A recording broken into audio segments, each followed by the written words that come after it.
Assalamualaikum warahmatullahi wabarakatuh. Pada pertemuan keempat ini, saya akan menjelaskan tentang penyajian data. Apa sih penyajian data itu?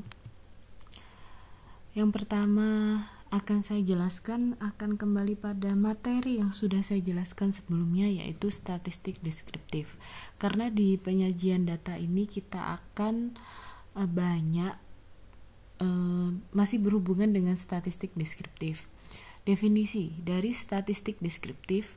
Statistik deskriptif adalah statistik yang berfungsi untuk mendeskripsikan atau memberi gambaran terhadap objek yang diteliti melalui data sampel atau populasi tanpa melakukan analisis dan membuat kesimpulan yang berlaku secara umum. Manfaat dari penyajian data. Yang pertama, komunikatif. Jadi data mentah yang sudah kita sajikan dalam bentuk tabel, grafik, maupun diagram itu akan lebih menjadi komunikatif. Yang kedua, mempunyai arti dan lengkap. Yang ketiga, lebih sederhana. Ini tiga manfaat dari penyajian data. Kemudian kembali lagi dengan definisi dari statistik deskriptif. Statistik deskriptif di sini adalah mendeskripsikan atau memberi gambaran terhadap objek yang diteliti melalui data sampel atau populasi tanpa melakukan analisis dan membuat kesimpulan yang berlaku secara umum. Jadi di sini di deskriptif ini caranya mendeskripsikan bisa menggunakan tabel, diagram, atau grafik yang akan kita bahas selanjutnya. Contoh yang pertama, tabel. Tabel itu berguna untuk memberikan informasi secara rinci. Jadi tabel itu memberikan informasi secara rinci. Tabel terdiri atas dua, yaitu kolom dan baris. Tabel kolom, tabel baris. Ini ya contoh. Contoh ini terdiri dari tabel kolom. Ini kolom dan tabel baris. Tabel baris berisi data berdasarkan kolom, sedangkan yang kolom ini terdiri dari berisikan data berdasarkan baris. Kemudian contoh lain dari tabel ini, tabel data kecelakaan lalu lintas berdasarkan jenis kendaraan. Jadi kolom pertama itu nomor, kolom kedua kendaraan, kolom ketiga dan keempat adalah tahun. Jadi kita bandingkan dari tabel ini, kita bisa membandingkan dari tahun 2009 ke tahun 2010 jumlah kecelakaannya secara umum menurun. Karena dari 481 menjadi 467, berarti secara umum menurun. Kemudian dilihat dari tiap kendaraan, kalau busnya menurun dari 36 menjadi 34. Untuk truk juga menurun dari 64 menjadi 32, sedangkan untuk pick up terjadi kenaikan dari 10 kecelakaan menjadi 14 kecelakaan. Begitu pula untuk ST Wagon, Jeep juga menurun, sedan menurun, sepeda motor juga menurun, yang lain-lain ini mungkin beca atau baja dan kendaraan lain, ini ada peningkatan. Selanjutnya setelah tabel yaitu grafik. Grafik itu berguna memberikan informasi secara benar dan cepat tetapi tidak rinci. Dalam pembuatan grafik, jenis grafik dulu ya. Jenis grafik ada grafik batang, grafik garis, grafik lingkaran, grafik interaktif. Nanti kita akan bahas dan tugas kalian adalah grafik batang dan garis. Membuat grafik batang dan garis. Hal penting apa yang diperhatikan dalam membuat grafik? Yang pertama, pemilihan sumbu tegak dan sumbu datar. Sumbu tegak itu garis vertikal yang ke atas, kemudian sumbu datar garis horizontal yang ke samping. Jadi nanti kalian harus menentukan mana angka-angka mana yang masuk sumbu datar dan yang masuk sumbu tegak. Dan dari 0 ke 1, 1 ke 2, 2 ke 3, 3 ke 4, jaraknya ini harus sama rentangnya. Jadi nggak boleh habis 0 terus tiba-tiba ini ke sini 10, terus habis 10 terus ke sininya 30, habis itu ke sininya 25. Lah itu nggak boleh. Jadi rentangnya itu kalau ke sini 1, ke sini 1, ke sini juga 1, ke sini 1, harus sama rentangnya. Begitu pula untuk yang ke atas.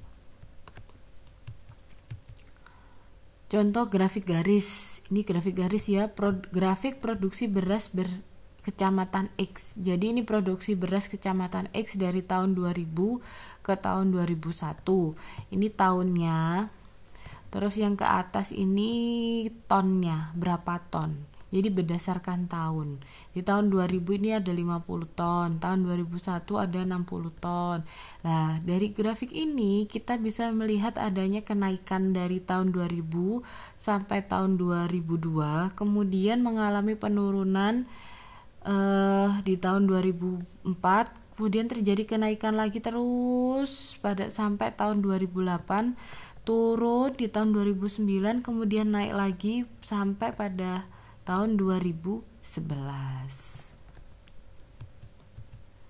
Kalau ini contoh dari grafik batang. Grafik penjualan kamus bahasa. Ada 3 kamus, yang biru ini bahasa mohon maaf. Jadi kamusnya itu kamusnya ada 4, Indonesia, Inggris, Jepang, Jerman. Yang biru itu bulan Januari, yang merah itu bulan Februari, yang hijau ini bulan Maret. Jadi berdasarkan bulan. Penjualan kamus berdasarkan bulan. Jadi bahasa Indonesia itu pada bulan Januari itu laku 15. Terus pada bulan Februari itu laku 21, pada bulan Maret laku 25. Yang Inggris, kamus Inggris pada bulan Januari laku 20, pada bulan Februari laku 16, pada bulan Maret laku 21. Kamus bahasa Jepang pada bulan Januari laku 9, pada bulan Februari laku 13, pada bulan Maret laku 17. Sedangkan kamus bahasa Jerman pada bulan Januari laku 5, pada bulan Februari laku 8, pada bulan Maret laku 7. Dari grafik batang ini terlihat bahwa kamus bahasa Indonesia secara umum itu dari ketiga bulan ini yang paling tinggi jumlah pembeliannya. Sebenarnya pada bulan Januari yang paling tinggi itu bahasa Inggris. Kemudian pada bulan Februari bahasa Indonesia, pada bulan Maret bahasa Indonesia. Ini ya tugas kalian. Jadi tugas kalian yang pertama, nanti saya berikan filenya ini di e-learning, file PPT ini dan file data yang akan kalian buat grafik batang dan garis. Jadi nanti saya share di e-learning. Jadi silakan dari data yang sudah saya kasihkan itu buatlah grafik batang dan grafik garis. Yang pertama menggunakan program Excel dan yang kedua manual. Jadi yang manual tuh kalian gambar pada kertas kemudian di scan. Dari hasil scan itu nanti hasil kalian buat di Excel dan hasil scan dijadikan satu kemudian disubmit di e-learning. Dan jangan lupa beri penjelasan dari masing-masing grafik batang dan garis seperti yang sudah saya jelaskan tadi, mana yang paling tinggi, mana yang paling rendah, terus adanya perubahan di mana yang kenaikan atau penurunan seperti itu. Sekian dari saya, penjelasan dari saya. Mungkin nanti untuk pertanyaan akan saya mungkin bisa lewat penanggung jawab. Nanti pertanyaannya bisa di list dari materi 2 materi sebelumnya sama ini, nanti bisa di list sama PJ tiap kelas, nanti akan disampaikan di grup mata kuliah statistik dasar. Sekian dari saya. Wassalamualaikum warahmatullahi wabarakatuh.